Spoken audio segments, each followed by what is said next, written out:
Sulmuesi Rejmanaj u gradua kapiten në duelin ndaj Letonisë, ku Shqipëria nuk shkoi më shumë se barazimi 1-1 në prononcimin e dhënë për mikrofonin e Supersport. Futbollisti lushnjar u shpreh: "E dinim që ishte një ndeshje e vështirë, njerëzit mendonin se do të fitonim shumë lehtë.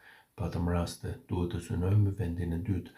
Mbas penalltisë nuk kam fjetur fare gjumë, gjysma e njerëzve disa gjëra nuk i kuptojnë. I pranoj kritikat, ka lojtarë me eksperiencë në ekip dhe lojtarë të rinj.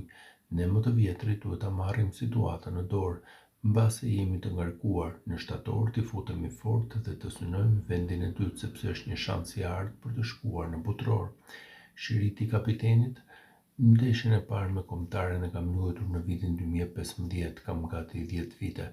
Folëm me stafin dhe me të gjithë, nuk është se më futi nën presion." Shiriti, u shpreh Rejmanaj.